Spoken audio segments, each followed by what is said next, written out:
Tu passes une bonne journée, Nico. Le live commence là. Donc, écoute, on va attendre juste quelques minutes le temps que tout le monde se connecte parce qu'il y a toujours des gens qui sont. Voilà, tu sais, il faut le temps que les notifications se mettent en route et tout. Mais en tout cas, merci d'être là. Donc, j'ai quelques questions pour toi. Comme tu le sais, on va commencer dans quelques minutes. Voilà, Ouais, j'espère que la journée a bien débuté pour toi. Il est déjà 4 heures du soir à Singapour pour nous. 10 heures du matin en France. Voilà. Donc, bonjour écoutez, tout le monde. bonjour tout le monde pour ceux qui viennent de nous rejoindre. Écoutez, c'est un plaisir d'être là avec vous tous. Donc, c'est très simple, hein. Aujourd'hui, j'ai avec moi Nicolas Reynard qui nous fait l'honneur voilà, de passer un peu de temps avec nous, hein. Et donc, vous pourrez lui poser des questions si vous en avez. Vous pourrez voilà, commenter dans la boîte de dialogue juste en dessous. Voilà, donc c'est impeccable. Je vais en profiter pour aussi ouvrir mon téléphone. Comme ça, je pourrai être au courant des notifications. Hop là, voilà, c'est bon, j'y suis. OK. Donc, on va attendre quelques minutes, Nico, hein. Ouais, pas de problème. Écoute, en attendant, dis-nous un peu comment tu commences ta journée en général. Qu'est-ce que tu as fait, qu'est-ce que tu as fait de beau jusque maintenant? À la maison, pas... un petit peu de sport ce matin et j'ai couru un petit peu comme tous les matins et puis voilà quoi. Un petit peu dans mes menus, dans mes recettes Voilà, la aussi. journée d'un sportif, entrepreneur, le sport, les recettes, Internet et tout. Donc, Voilà, c'est pas le impeccable. choix. En ce moment, pas trop Hein? le choix. Pas trop le choix en ce moment. Pas trop le choix d'être confiné. Effectivement, nous, à Singapour, on est aussi confinés. Donc voilà, en France, je sais que apparemment, l'heure est au déconfinement petit à petit, ce qui est bien d'ailleurs. Mais voilà, restez en tout cas prudent, hein. Ça ne veut pas dire qu'il y a plus de que tout est terminé, quoi. Voilà. Bah Hein, ouais. donc, écoute, je vois qu'il y a déjà du monde qui nous regarde. C'est bien, on va attendre encore un tout petit peu, hein.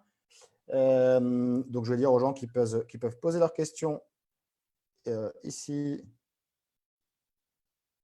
Voilà, petit message, hello. Voilà, donc c'est impeccable tout ça. Donc, écoute, petite interview très, très relax. Aujourd'hui, on va juste aborder quelques points. Moi, j'aimerais bien que… Moi, je te connais. En fait, j'ai la petite présentation de ma part. Moi, je connais Nico depuis 1 an et demi à peu près. On s'est rencontrés à une course, hein, une course à pied, un petit entraînement dans les jardins de Singapour. Et on est devenus potes. Depuis ce temps-là, voilà, on fait un peu de sport de temps en temps. On travaille sur des projets ensemble. Moi, Nico, c'est quelqu'un qui m'impressionne beaucoup parce que, vous voyez, des fois, on rencontre des gens et on se dit, c'est pas possible, comment ils font pour faire autant de choses. Il doit avoir 48 heures à la place de 24 heures sur une journée. Nico, c'est ça. Nico, c'est une personne on a l'impression que ses jours durent 2 fois plus longtemps que les autres parce que donc il est chef cuisinier, c'est son boulot à temps complet. Il est passionné de cuisine, donc il organise des dîners à domicile, des dîners privés. Il est triathlète, il est coach pour triathlète. Il est spécialiste de l'épigénétique. Il est entrepreneur sur Internet. Il a une petite femme de laquelle s'occuper. Voilà, donc voilà, c'est quand même beaucoup de choses. Écoute, Nico, moi, j'aimerais bien que les gens te connaissent aussi un peu plus. Pas autant que moi, je te connais, ça va être difficile en un quart d'heure, mais on va faire notre mieux. Alors, Nico, est-ce que tu peux te présenter allez, en 2 phrases, quoi, en 3 minutes?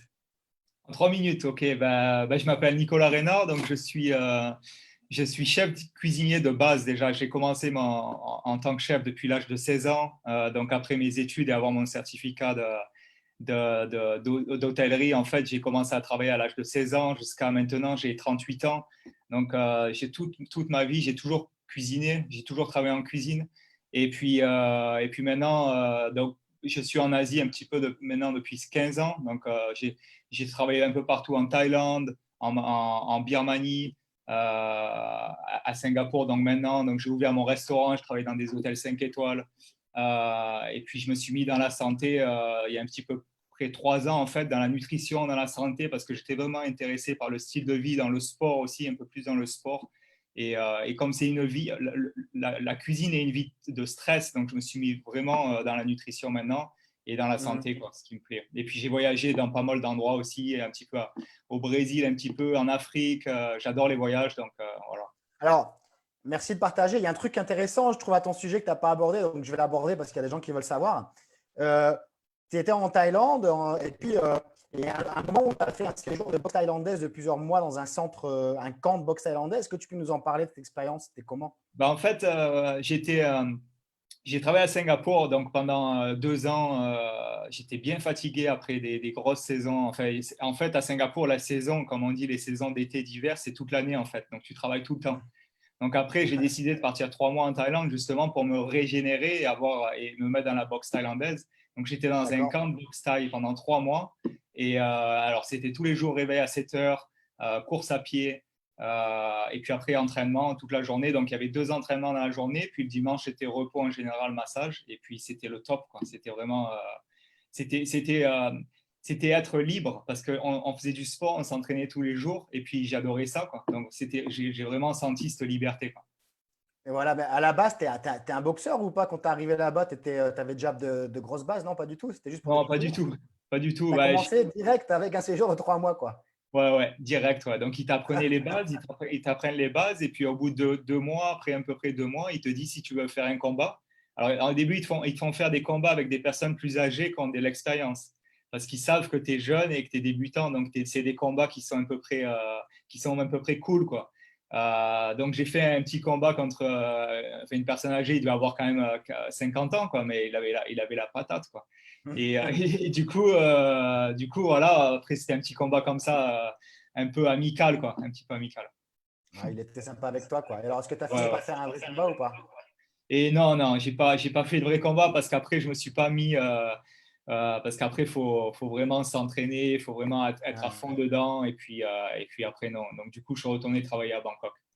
ok, Dans les super. Alors, dis-moi, merci de partager, c'est super. Alors, dis-moi un peu, qu'est-ce qui te motive le plus dans la vie? Alors, on a tous nous, en fait, les gens qui nous écoutent peuvent avoir une passion pour, je sais pas, le sport, les belles choses, la famille, les voyages. Alors, toi, c'est quoi qui fait que tu as cette flamme qui brûle en toi tous les jours et qui te motive vraiment, qui te passionne dans la vie? C'est quoi? Ben, moi, c'est plutôt j'adore aider les autres. Donc, j'adore en fait, comme la cuisine, en fait, c'est quand tu cuisines pour les autres, t'as les compliments des clients et tu as les compliments de ce que tu fais. Donc, c'est ça qui me pousse à vraiment continuer dans la vie, quoi. Donc, j'adore, c'est ça le but d'avoir des relations avec des personnes, que ce soit au Ah, niveau de la cuisine, au niveau de ce que je fais pour eux, au niveau de tout, quoi. Donc, ouais, c'est ok. vraiment, ouais. Tu peux cuisiner un petit peu plus pour moi si tu veux de temps en temps. Ouais. Bon, Ma et femme a alors, cuisiné pour toi. ouais, bah écoute, donc la femme de Nicolas est thaïlandaise d'ailleurs, elle cuisine super bien, elle est adorable. Mais si tu veux me faire tester un peu plus ta cuisine, je suis pour, il n'y a pas de souci, hein, tu le sais. Ça marche. Alors Nico, si tu pourrais te réveiller demain avec toute ta famille, tous les gens que tu aimes, ça serait où et pourquoi?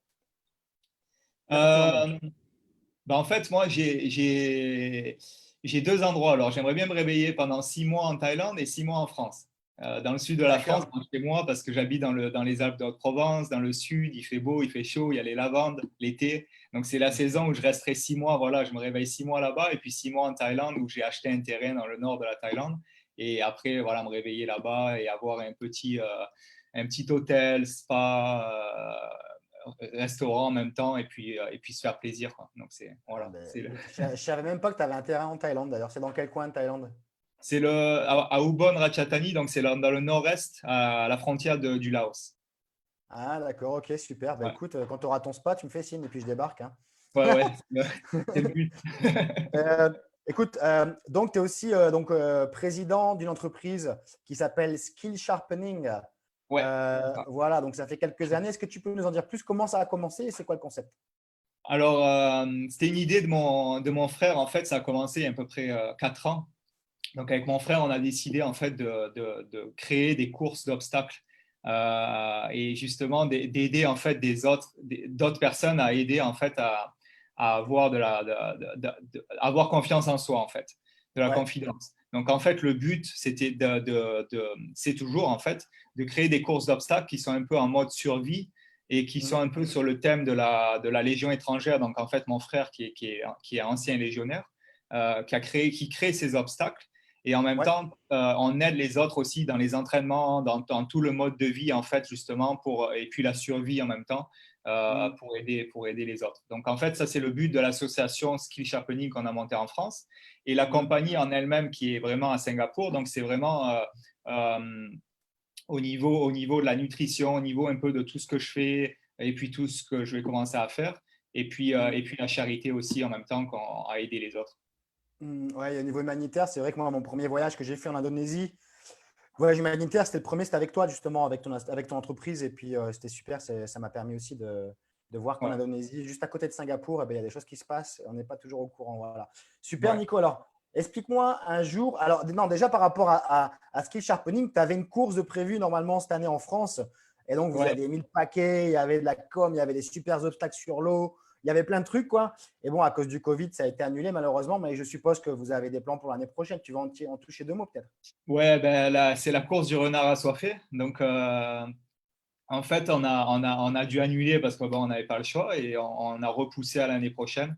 Donc, Ouais. on avait vraiment tout prévu avec des bons obstacles, des belles surprises, des obstacles Mm. sur l'eau, dans un lac. Donc, c'était super. Et Bon, puis, c'est bon, cool ça. ben, c'est la vie, on va repousser à l'année prochaine, quoi. Voilà, c'est juste reporté, quoi. Voilà, Ouais, puis ça.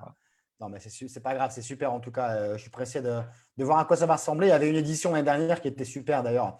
ouais. Explique-moi, Nico, un jour ou un moment dans ton entreprise ou même dans ta vie professionnelle où tu t'es senti vraiment comme un héros. Euh, ben, il y en a plein, en fait. Il y a plein de Dis-moi moments, il y a plein de moments où je me suis senti en fait comme un héros. Et en fait, dans ma compagnie, surtout là où je me suis senti comme un héros, c'est en emmenant du matériel, surtout justement aux orphelinats à Batam. C'est ça où je me Hmm. suis senti comme un héros, où là, j'avais ces enfants qui avaient des sourires. Et tu l'as vu aussi, comme c'est comme Hmm. l'ambiance qu'il y avait et comment on se sentait un peu tous comme des héros parce on a fait quelque chose et on a créé une course justement qui avait un but précis à emmener justement ce matériel dans les orphelinats de Hmm. Batam. Et ça, c'était vraiment quelque chose d'inoubliable, quoi. Ouais, je suis tout à fait d'accord. L'humanitaire, quand on met quelque chose en place, ça, voilà, ça aide les autres, ça nous ouvre les yeux, puis ça nous donne des sensations qu'on ne peut pas vivre d'une manière différente, quoi, Ouais. par l'humanitaire. Donc, je suis d'accord avec toi, bravo. Euh, Quels sont tes projets sur lesquels tu travailles en ce moment au niveau professionnel et au niveau perso? Dis-moi un peu où tu te vois dans 5 ans à peu près. Euh, Ben, dans 5 ans, je me vois en Thaïlande et en France, donc avec mon Voilà, petit donc, pas tranquille, relax, et puis continuer à aider les autres avec un petit peu tout ce que je fais en ce moment. Donc en fait, c'est vraiment, et là j'ai créé un petit programme, donc c'est des programmes de nutrition, des programmes d'entraînement, des programmes, beaucoup de programmes en fait, et puis toujours au niveau d'aider les autres dans tout, dans quoi que ce soit, quoi. ok. Donc, dans 5 ans, ton rêve sera devenu une réalité, puis tu auras sûrement d'autres rêves qui auront vu le jour d'ici là. Mm. Bon, écoute, je pense que nous, les hommes avec un grand H, donc les hommes, l'humanité, on a cette faculté de pouvoir réfléchir et on est souvent, de temps en temps, on fait un peu le point sur notre passé. Est-ce que s'il y a une chose qui sera à refaire dans ton passé, tu aimerais pouvoir la refaire d'une autre façon? Euh, Je pense que moi, dans mon passé personnel, en fait, ce que j'aimerais refaire, en fait, c'est au niveau de la nutrition. Tu sais, j'ai toujours été chef, j'ai toujours Hmm. aimé manger, en fait. Mais en fait, ça aurait été de pour moi-même, en fait, manger plus sainement. Hmm. Parce que toute ma vie, en fait, depuis mes 15 ans, 16 ans, on a été éduqué à manger la nourriture qui était dans des paquets, en fait, et qui n'est pas Hmm. saine, en fait. Et donc, tout Hmm.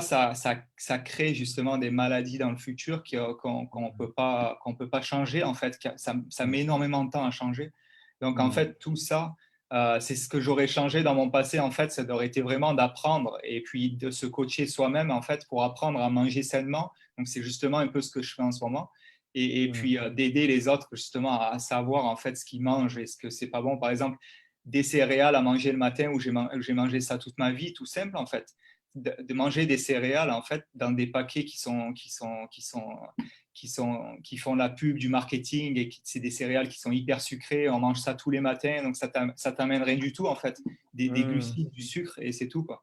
Et après, au bout d'un certain moment, mais ça nous rend malade. Et moi, pendant à mes 30 ans, j'ai senti quelque chose qui m'a rendu malade à cause de tout ça, en fait. Donc, ouais, écoute, merci de partager. C'est vrai que c'est un peu, voilà, Nico, c'est quand même un chef qui se spécialise dans la cuisine française et thaï, du coup, maintenant aussi, thaïlandaise.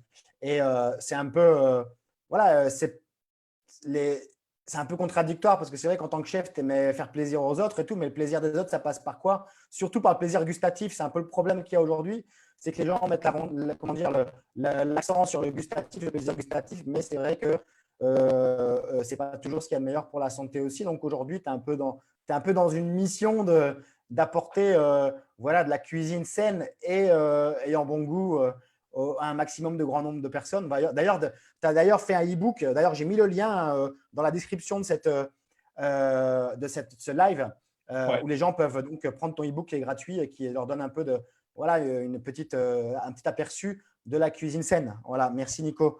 Le e-book, le premier e-book le carnet de santé n'est pas gratuit, mais après le e-book de la cuisine saine est payant avec le programme, en fait. Ouais. Ok, d'accord, ok. Super. Ben, même le carnet de santé, enfin, je sais plus, je sais qu'au niveau prix, En fait, le premier carnet de santé que je donne, c'est des conseils, justement, des petits conseils alimentaires avec des aliments à éviter en ce moment qui sont très importants. Et ensuite, il y a le e-book entier qui est avec le programme. Ok, super. Super, Nico, merci.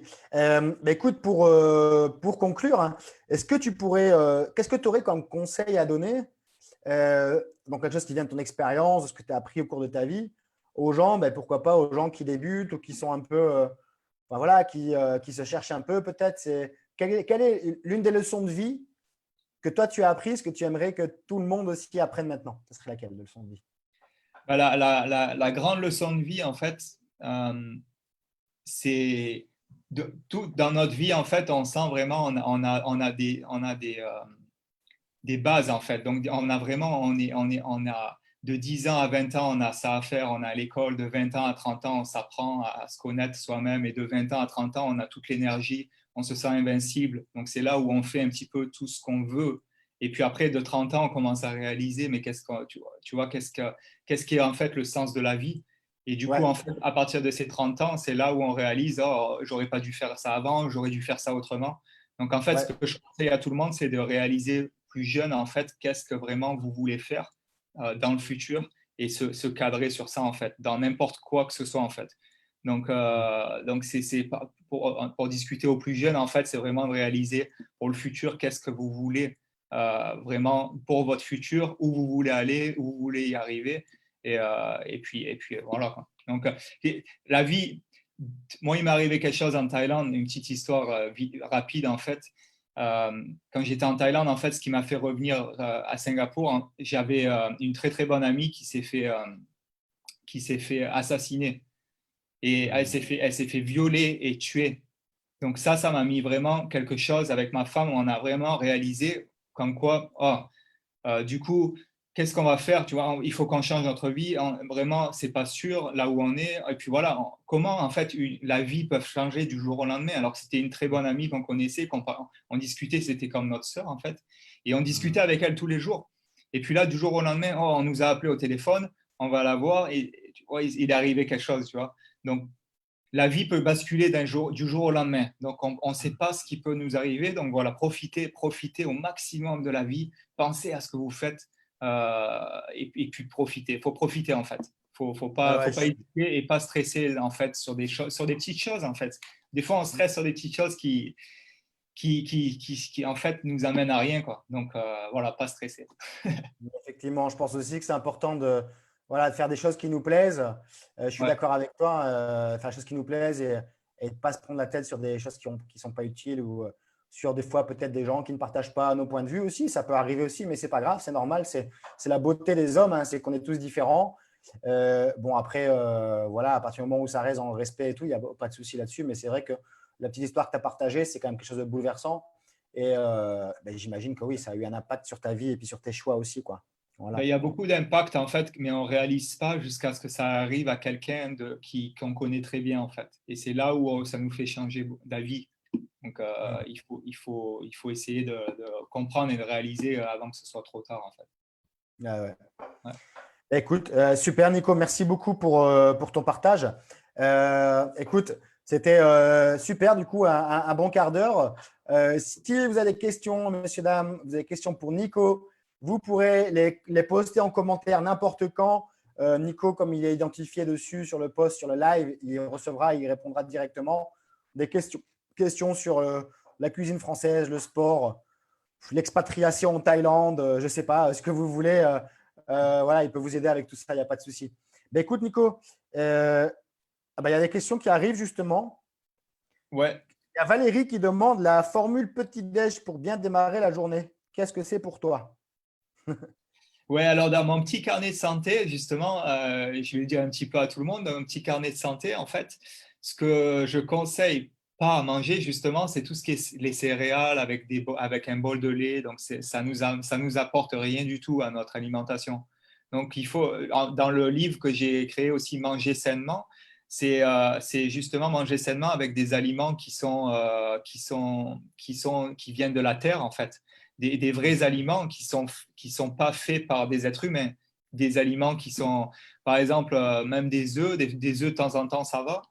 Mais en ce moment, c'est pas trop conseillé de manger beaucoup d'œufs parce que justement, les virus qu'on a dans notre corps, ils se nourrissent de ça. Donc, des œufs, du lait, du gluten. Donc, tout ça, en fait, c'est pas conseillé à manger pour le petit déjeuner. Donc, en fait, de temps en temps, oui, un œuf, ça va aller. Mais au petit déjeuner, je vais même conseiller même des légumes, des salades qui sont très, très bonnes. Donc, vraiment quelque chose de nouveau, quelque chose de sain, quoi. Ouais.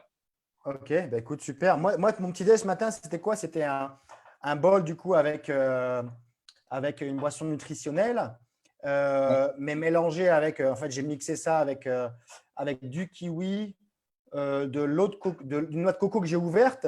Donc, j'ai vidé l'eau dans le blender.